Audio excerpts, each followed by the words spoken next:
ઘણા લાંબા સમયથી આ ઓડિટનો પ્રશ્ન છે. જે તે સમયના અધિકારીઓ પણ આ બાબતે પ્રયત્નશીલ રહ્યા છે અને જરૂર પડે ત્યાં નોટિસ અને તપાસ પણ હાથ ધરેલી છે. અને જ્યાં પણ ખૂટતું હતું ત્યાંથી લોકોને પૂરતા કરવા માટે જણાવેલ છે.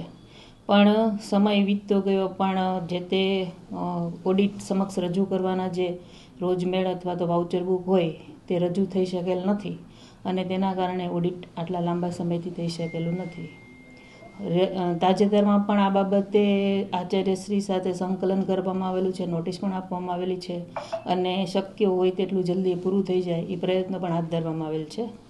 એટલે લગભગ આગામી સમયમાં પૂરું થાય એવા તમામ પ્રયત્નો સમિતિ દ્વારા કરવામાં આવેલ છે અને જરૂર પડશે તો વધારે નોટિસ કે અથવા વહીવટી જે પણ કાર્યવાહીની જરૂર પડશે તે પણ કરી અને આ કાર્ય જે છે એને પૂર્ણ થાય એવા પ્રયત્નો હાથ ધરવામાં આવશે.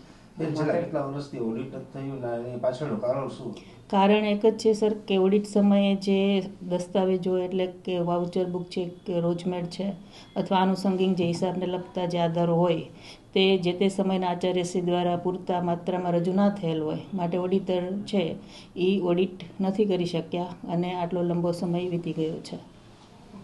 આના માટે કંઈક સમિતિ પણ બનાવવામાં આવી હતી ને?